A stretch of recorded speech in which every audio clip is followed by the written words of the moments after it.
Hello and welcome to the Highway to Health show. I'm your host, Dr. E, the stem cell guy. In this episode, I am joined by Nichole Wurth. Nichole is a coach, author, and speaker who shows women how to become BFFs with their bodies so every time they look in the mirror, they say, "Damn, I rock." Before we go on to today's episode, I want to remind you that this show is a labor of love, which I do in my spare time. My current day job, besides my health practice, is running a company where we help doctors and other practicing health professionals become better entrepreneurs, allowing them to serve more patients and provide a better life for their families. If you're a health professional or you know of a doctor, dentist, nurse practitioner, chiropractor, or any other practicing doctor who deserves to be doing better in business, check out pgformula.com.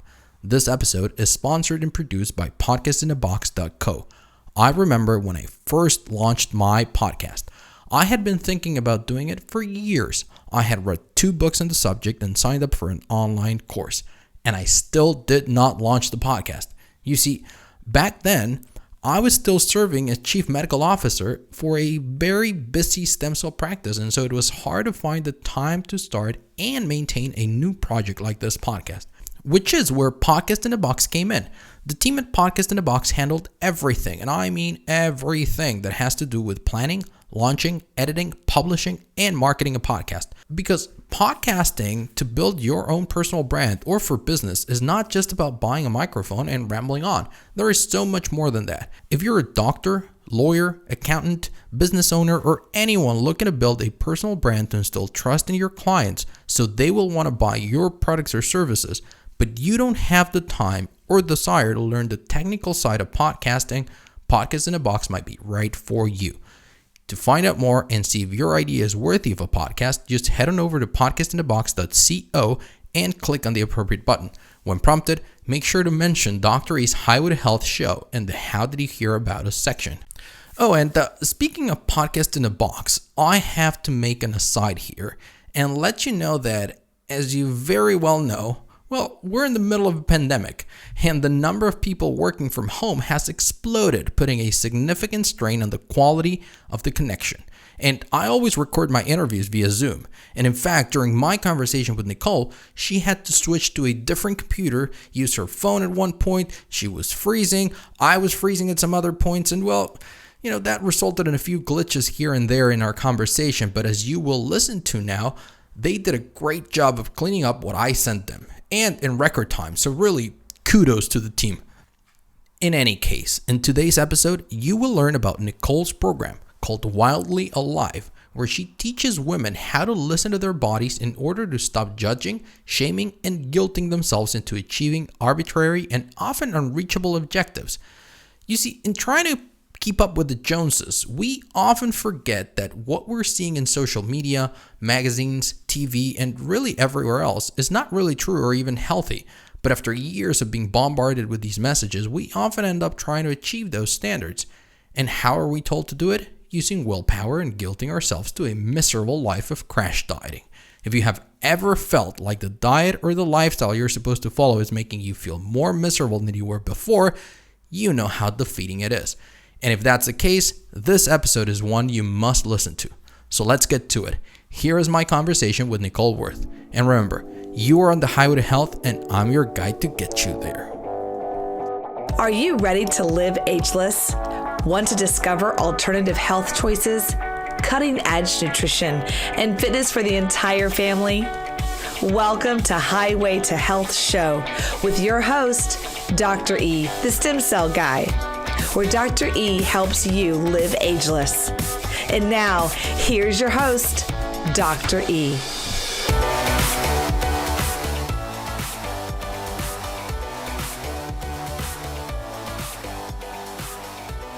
Hello, Nichole. Welcome to the Highway to Health show. How are you today?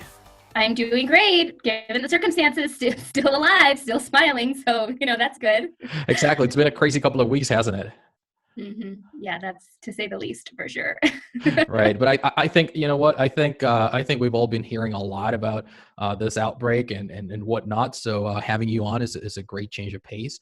So once again, welcome to the show. Why don't you say hi to our audience and tell us a little bit about yourself, what got you started on your current journey? Yeah, so I did not get into the health field because it was something that came easy to me or something that I wanted to do, honestly. I was raised on Hamburger Helper, and my mom made a mean, like cheese sandwich. I could definitely eat a Big Mac in like less than a minute. That's what I was known for in high school. And so after high school, I gained a lot of weight, and I did what most people do, and that's what I thought I needed to do. Was I did a lot of diets. And going into it, I didn't have self-esteem issues or body issues per se, but what happened, what I realized is that after every single diet that I did, it took a chunk out of my self-esteem. And so I worked really hard to lose weight, and I remember saying it was the hardest thing I have ever done. And I am a very willpower driven person, and so if it said don't eat ice cream, like I would really, really stick to that. And so that's why it was so hard, because it was such a fight against my own natural body's instincts. And so anyway, I lost the weight, and most people would look at my body at that time and think like, dang, she's got it going on. She's so fit. She's so healthy. But I was a mess inside. I was worse than when I started, hands down.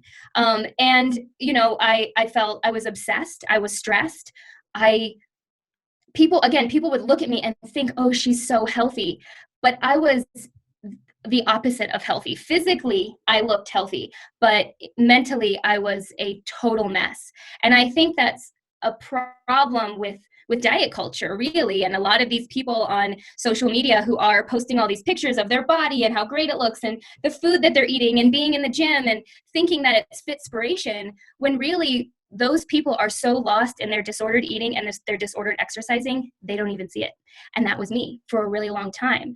And so that's how Wildly Alive kind of came into fruition, is really trying to create change from a respect-based place instead of a shame-based place, because that's what diet culture says, is if you hate your body enough, then you will not eat the cookies or exercise or whatever, and really shifting it into a place of respect. And that, again, is the theory that your body is a living, breathing, feeling thing, just like a plant. So if I came in here and looked at my plants every day and I said, you're not good enough and I don't like you, you need to try harder, it would struggle to survive.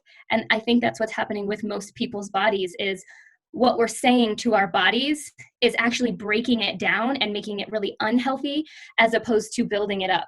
And so that's where the respect comes in, is if I can show you how awesome your body is and how amazing, all the amazing things she's doing for you in this moment, it kind of creates this different language of, wow, she is kind of cool. I don't want to overfeed her sugar, or I don't want to like sit her on the couch for entirely too long. And you want to kind of, again, have more reciprocal and or respectful behaviors towards your body, because you're not viewing it as something you just manipulate and change. Absolutely. Yeah. Well, I think, you know what, you mentioned something about respecting yourself, respecting your body. And I think that, and I've touched upon this in other interviews, about how we lack kindness when talking to ourselves. I've always said that if somebody heard how most of us talk to ourselves in our head, they would be shocked. And everyone does it. And you wouldn't talk like that to your worst enemy, but we're talking like that to ourselves. So that's definitely not helping us. And from what you shared, that was very close to what you were experiencing, correct?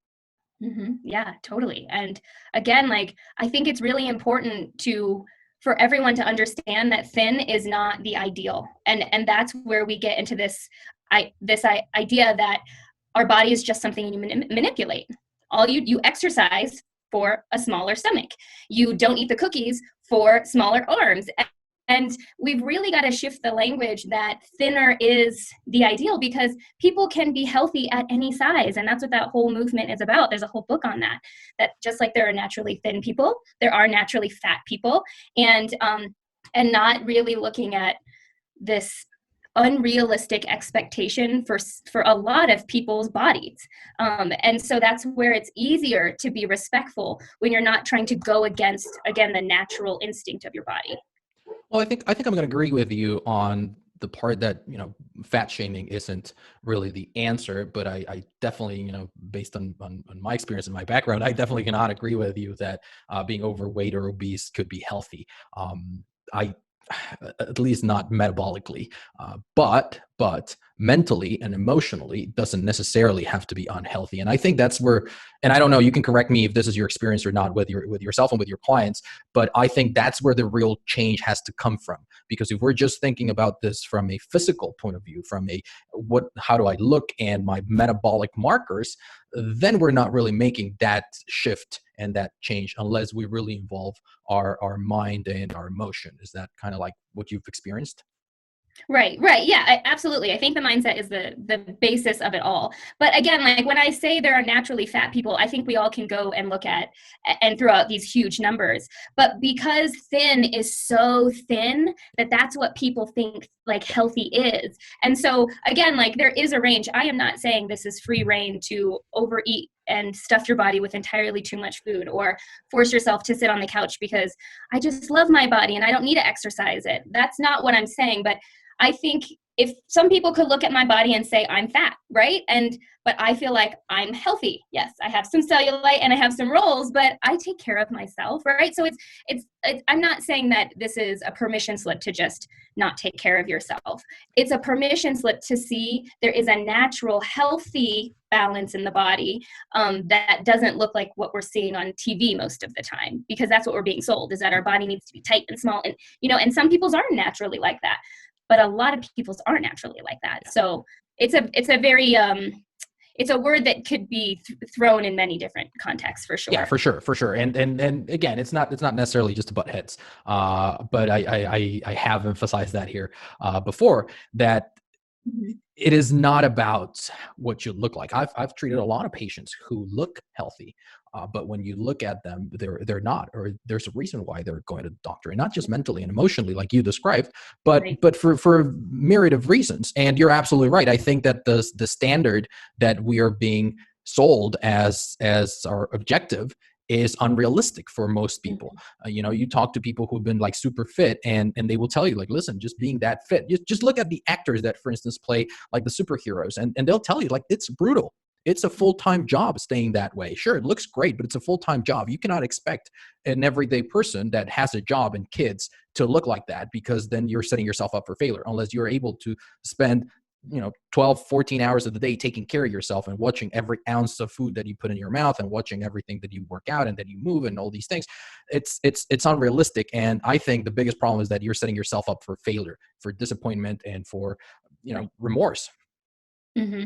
Yeah. So it's more about like shifting our standard of what health is, and not looking at those people who are disordered eating and disordered exercising because then I think that deters us from wanting to make healthy decisions, because we're like, is that what I have to become? Do I have to be counting my 15 almonds every morning? Do I have to be like obsessively on the treadmill every day? And I'm like, no, there's actually a way. I'm a big fan of like moderation and finding balance, and and not reaching to those, like, it's like a full pendulum. I feel like either people are really unhealthy and then they swing and they get obsessed with being healthy. And that's what happened to me. And I was like, whoa, this is really mentally unhealthy. Like I was just because then you're a perfectionist and nothing's ever good enough. And I mean, I even got plastic surgery just because I wanted to, finally be happy with my body. And I just realized, this is a little crazy. Like, this isn't healthy. Like, I'm just constantly focused on my calories and what I should and shouldn't be eating. Like, this is not freedom. And that's what I was looking for. It's like how to be healthy and free at the same time. And again, and I got this from what you just shared. There's nothing inherently wrong with plastic surgery. The problem is in seeking happiness from the plastic surgery. Exactly. So I think absolutely. That's where the problem lies. Now tell me, how do you actually realize this and change, or how do you get off this emotional roller coaster that you were going through with the diets and the feeling unsatisfied? Yeah. Okay. So I think the first thing is just looking at your standard and like lowering it a little bit and just being more realistic on what your ideal body for this phase of your life, for where you are, like, I think it's important for us to not compare to other people and really just have the goal be realistic first and foremost. And then the next step that's fun and a little creative is introducing you to your inner Helga. So Helga is the one that beats you up in the mirror. She's the one that tells you that you deserve to have the cake because you've had a long, hard day. And then she tells you that you're a horrible person and you need to go work off the cake and you shouldn't have done that, right? And so we all are familiar with this voice. This isn't a revolutionary in that sense of the monkey mind. The inner mean girl, there's lots of different names, the lizard brain, right? There's a lot of different names for it. But what really is revolutionary about the Helga concept is I want you to personify that voice. I want you to make it real. So give it a face, give it a name. What does it look like? What's the energy that it feels like in your body? So then when you are trying to figure out an outfit to wear that day, and you're starting to feel or like visually see this Helga or feel it. For me, Helga feels very heavy. It feels very constricting. My stomach kind of tightens up. It's mainly negative chatter. There's nothing really, positive about Helga. And then what happens is you now have a choice. You realize that that voice is not you and you don't have to listen to it. So again, like, what does your Helga look like? What color eyes does it have? Some women have in my program, we go as far as like finding a picture that maybe represents her or drawing if you're good at drawing. But some women have posted pictures of their mother. Some people have posted pictures of like Rachel McAdams and Mean Girl. Some of them was like a darker energy. And that's what's interesting is I saw that movie, Bird Box. I don't know if you saw that movie. Did you see that movie? Okay, it was very creepy. But it's like this dark energy that takes over. It's like an apocalyptic movie. And I was like, oh my gosh, that's my Helga, which is so funny because I tell people to give a face to it, but mine actually doesn't have a face. It feels very dark and insidious, like energy kind of weighing on my body. So for me, it's a very visceral feeling. And so when I'm getting ready to do something, maybe that's pushing my edge a little bit, I can recognize, is this Helga like pulling me back and telling me no, and this isn't safe and you shouldn't do it, and who do you think you are, like all of that? Or, can I shift into possibility? Can I shift into who I really am? And so that's really powerful for me because I was running around with Helga in my mind 98% of the time. And so when I learned about the Helga concept, it gave me power to choose a different behavior and to speak to myself, just like we were saying, more kindly, because Helga's rhetoric is pretty abusive, really. Exactly. And I think that's a great idea, but why do you think it is so useful to actually give it a name and give it a persona, really? Well, yeah, I feel like you because again, we walk around and we have these voices and we think that's me. That's who I am. That's just who I am. I just talk crap about my body all the time, and we don't even realize that it's actually this chatter. It's actually this separate part of ourselves that we can choose no longer to listen to. And that's often what happens when I teach the Helga philosophy is women say to me, wow, this is so sad because Helga's like in my mind all the time. And I'm like, yeah, okay, I get it. I think most people are in that place, but now you have the power to choose something. And so what's often the next question that people say is like, okay, well, what do you do next? What do you do next after you've realized that it's Helga and it's not really your heart, your soul, which is really expansive and, purposeful and light. Like for me, if it's me, I'm feeling hopeful. I'm feeling lighter. Like even my body, my chest opens up and my stomach relaxes. So Helga, what I have found, comes from two different sources. It's either from a place of fear, or she just wants to be a bully. So like I say, like scared Helga or bully Helga. So bully Helga definitely comes out when you're like in the mirror. She's like, ew, this is gross. Yeah, this needs to go away. You need to like fix this. You need to, like she's straight up bully. So with the bully type energy, the best way to go about that is being a little assertive. Just like, hey, what? Like go away. Like I don't need you here. I'm not going to listen to that anymore. Do you know that that's abusive language? You're being abusive. I'm not going to listen to you anymore. And kind of just having this more assertive energy. And then like for that example that I gave, maybe you're getting ready to do a big meeting for work, or you're getting ready to meet somebody, like a new friend, and you're like really nervous and you're like, maybe I should just bail. That's probably scared Helga. So scared Helga is kind of, you need to come at her with more of a loving energy. Like, I know you're afraid of rejection. I know that you are going to try to like meet this new chick for coffee and, see if you can hit it off as friends. And you're worried that things are going to go sour, like some other female relationships have maybe gone in the past, which happens. But the only way we're going to make new friends is if we put ourselves out there. We'll be okay. We got this. And you're kind of just giving a more loving, compassionate energy towards Helga. I think most of the motivational speaking era is like, just say yes, just, be like aggressive, like, yeah, just kick her to the wayside and tell her to go screw off and blah, blah, blah, like this very like aggressive energy. And again, when bully Helga is around, I would say that tactic works. But the more softer, loving, compassionate, motherly, nurturing energy actually really helps when it's scared Helga, which I have found that most of the time it's scared Helga. Gotcha. Now, as a matter of fact, now that you were mentioning this and how to handle Helga and how to actually recognize that voice for what it is, which is not necessarily you, but it's an external voice, just like it was, like your mother, if she used to say things like that to you, or a Right. teacher or somebody like that, because it gets to a point where, if we have a teacher that is like that, we'll start ignoring them.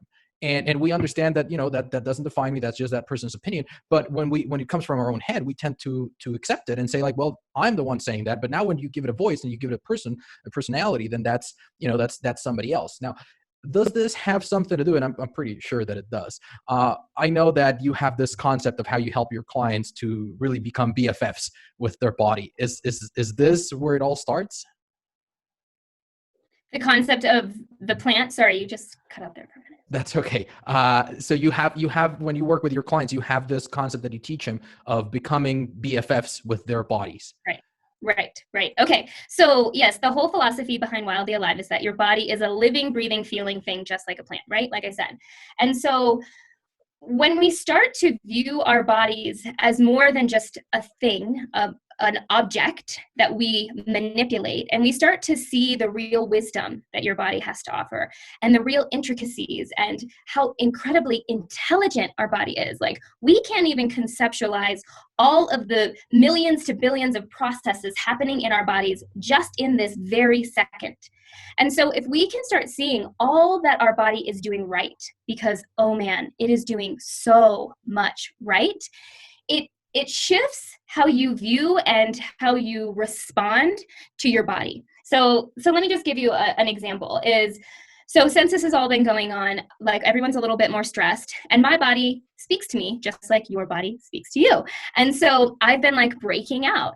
And again, like, and I also know that I have been eating too much dairy for my body. I know for me, my body has like a low tolerance for dairy, and I've been eating more of that.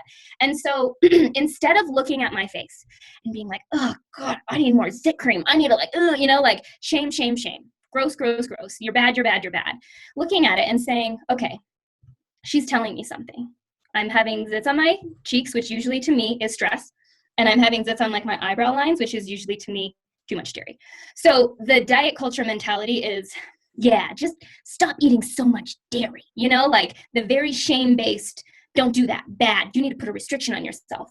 And flipping the script and saying, okay, she's just speaking to me. That's all that's happening. She doesn't verbally have words. So this is how she speaks, with like neck aches and back aches and, acne and bloatedness. Like, these are all your body speaking to you.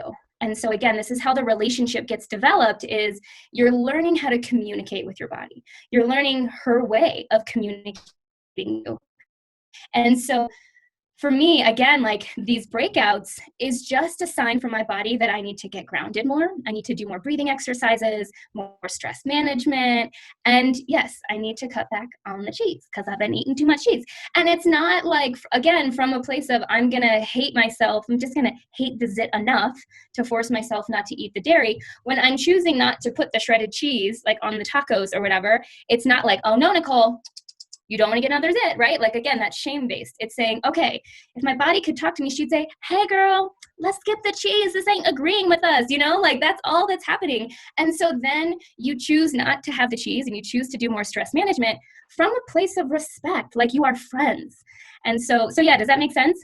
Yeah, absolutely. And I think it actually, it goes hand in hand with what you were just saying about recognizing different different voices and different things, and really recognizing your body for what it is, for all these different processes, like you very well said. And a lot of the times I talk about this from a physiological point of view, like listen to all these hormones and all these chemicals and everything that's happening in our bodies, but in reality it's all orchestrated by our mind.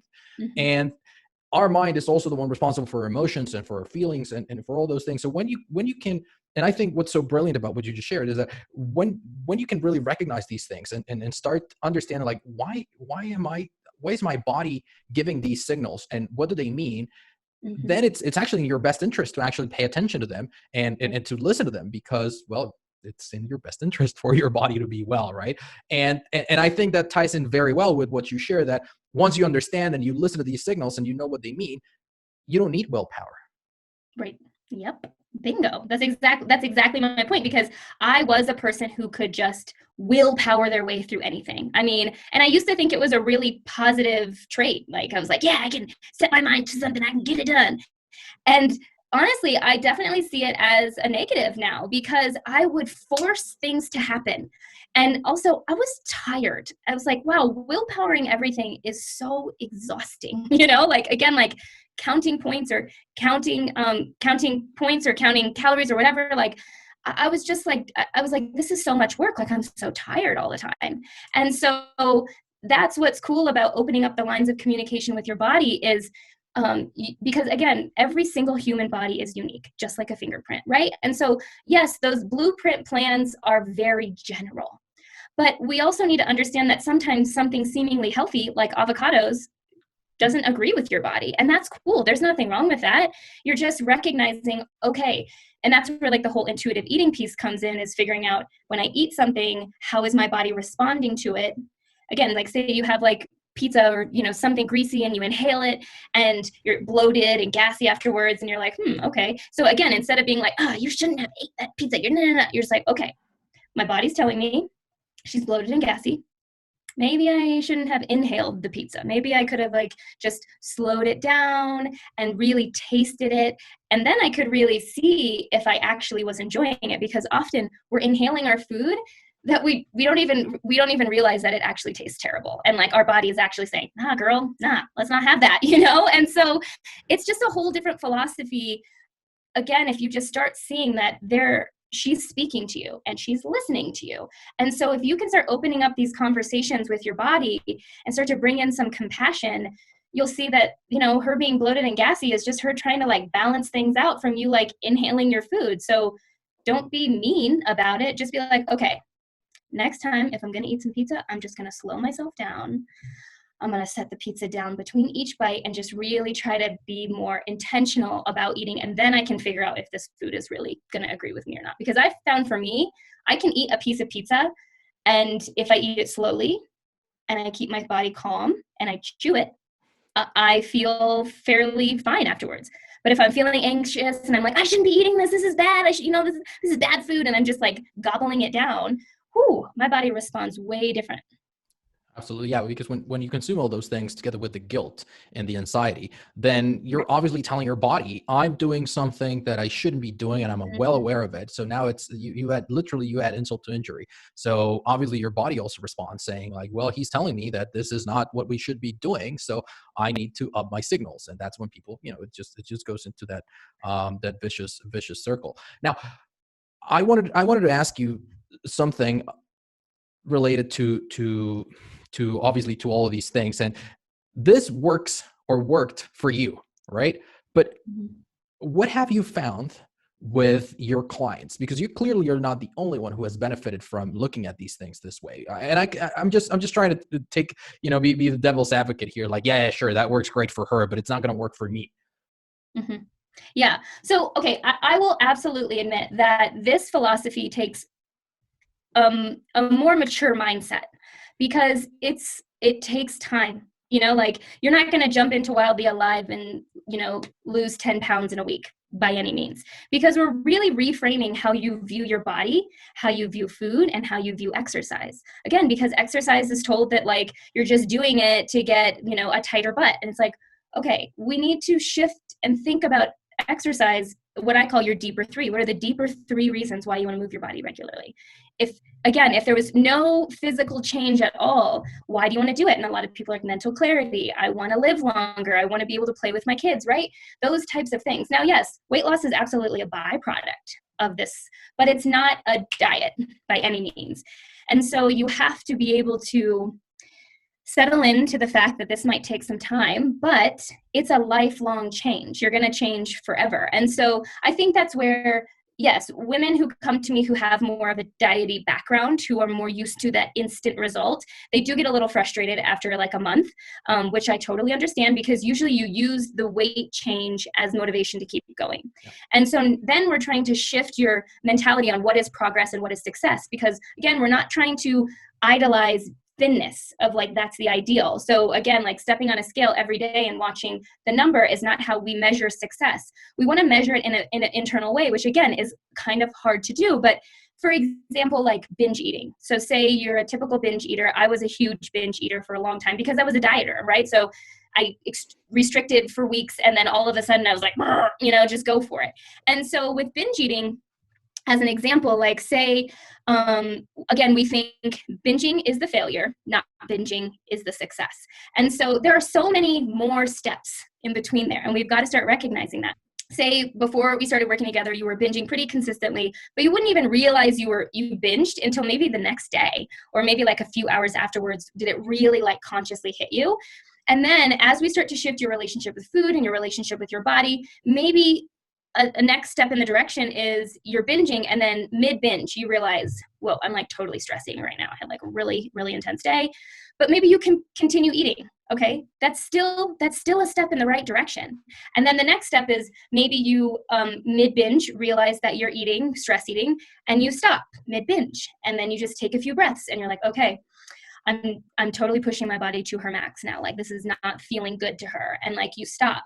And so it's a process, and it's definitely not linear. Like we can definitely go 2 steps forward, 3 steps back, like things like that. And that's fine. But you've got to start recognizing that success isn't perfection, because we still, even the healthiest of people, still overdrink or overeat sometimes when they're stressed out. I mean, it happens less often for sure, but it still happens. So we have to start looking at it. Again, it's a total shift in what diet culture teaches. So if you have a background in dieting, it's going to rock your world. It's just going to take a little patience for you to really get there. And women get on the other side of it, and they feel the freedom. Like I've had a lot of clients who have just weighed themselves multiple times a day. And so breaking up with the scale was a big goal of ours, because that really, that's so stressful, getting on a scale multiple times a day. And so it's a relearning. It's an unlearning and a relearning. For sure. And I think a big part of that is weight is pretty much the only scorecard that we can keep, which is a wrong one, but it's pretty much the only score that we can track. And very similar to what you say, and whenever I work with patients and they need to lose weight, I say, the thing is, weight loss shouldn't be a goal. Weight loss is the side effect of a healthy lifestyle. Right. So when you're healthy, when you live healthily, you will default to your natural healthy weight, which again is not necessarily 2% body fat. It's your natural healthy weight.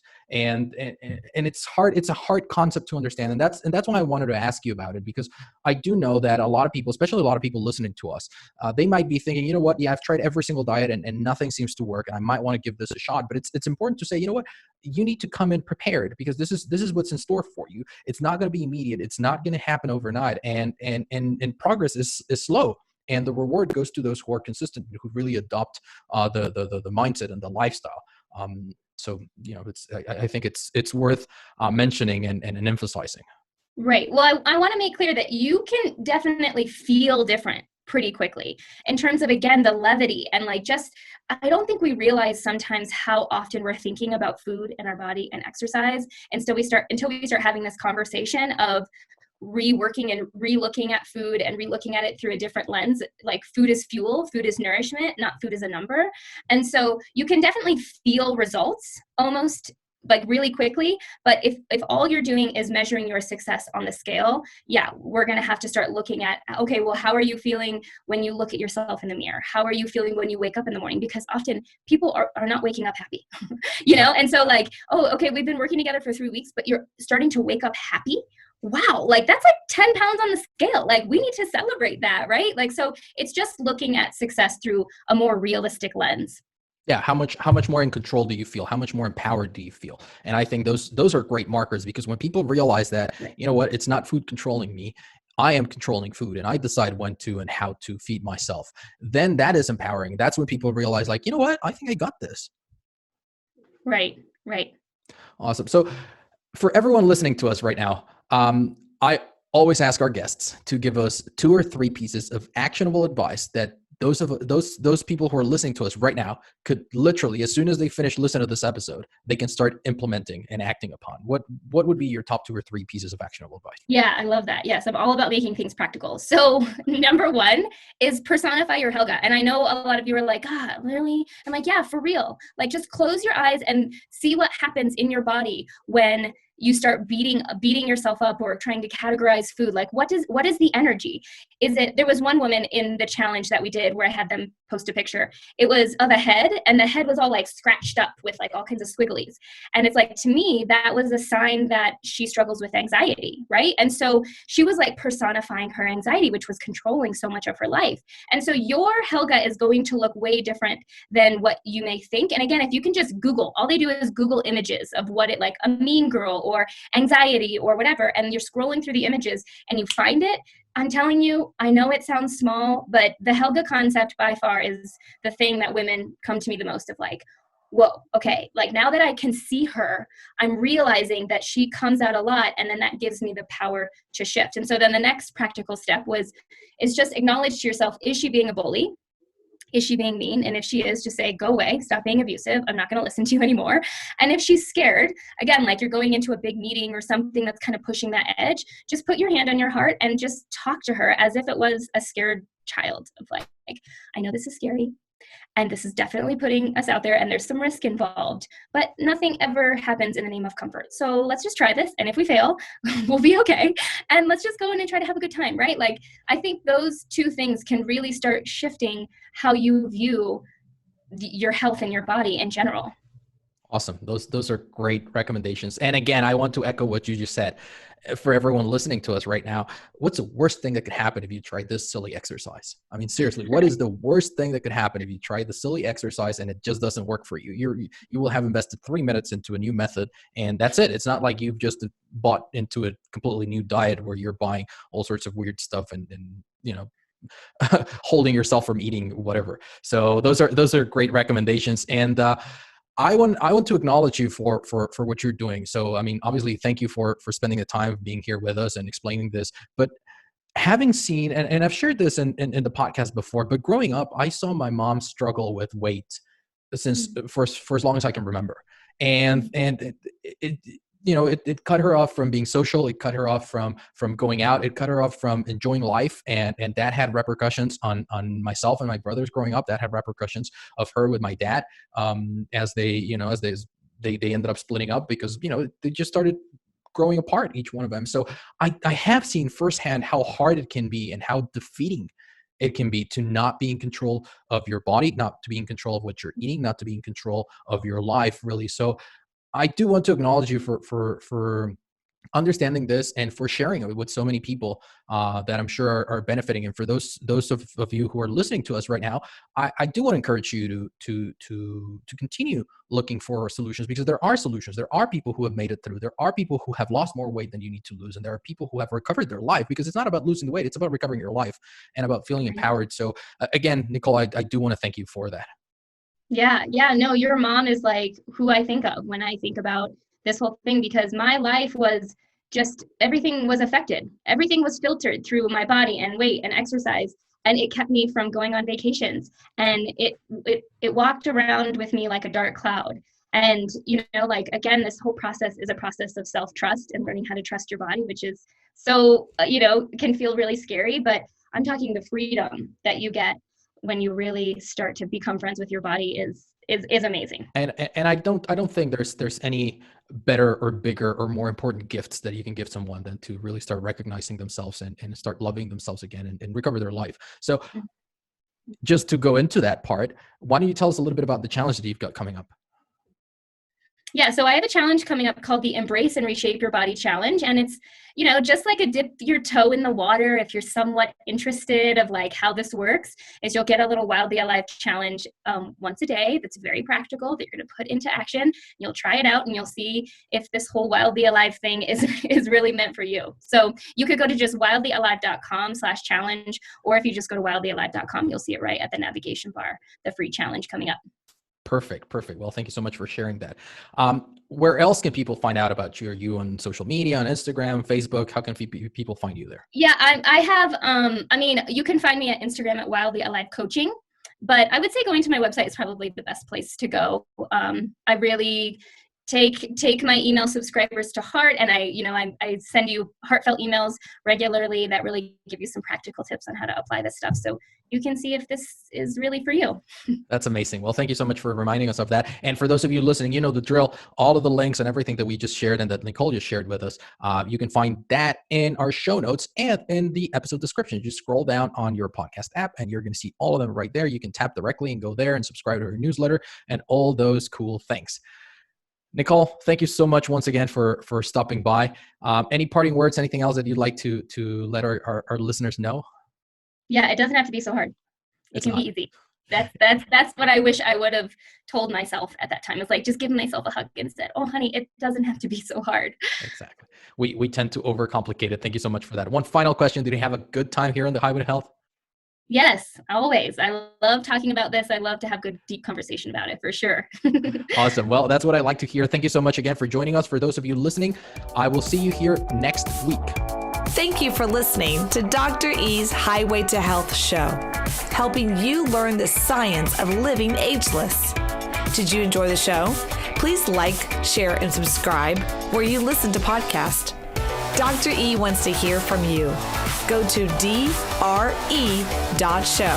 Again, that's dre.show. Until next time, this is Dr. E's Highway to Health, helping you live ageless. So that was my conversation with Nichole Wurth. I hope you enjoyed it. What was your favorite takeaway? Tag me on Instagram or connect with me on LinkedIn and let me know what you think. By the way, remember that you can find the links to everything we discussed in this episode in the show notes. You scroll down to this episode's description on your podcast app and tap on the appropriate link. And before you go, remember to check out podcastinabox.co for all your podcasting needs. If you're a busy entrepreneur looking to grow a personal brand and instill trust in your clients, there is no better way to do it than with a podcast. To learn how the team at Podcast in a Box can help you do just that, simply head on over to podcastinabox.co and find out more. Oh, and if you already have a podcast but find it hard and time-consuming to keep up, they can help you with that as well. Seriously, they're amazing. Just head on over to podcastinabox.co and let them know that Dr. E sent you. That's it for today. I hope you enjoyed this episode. You've been listening to Nichole Wurth and Dr. E talk about becoming wildly alive. Thank you for tuning in. I'll see you here next week. And remember, you are on the highway to health and I'm your guide to get you there.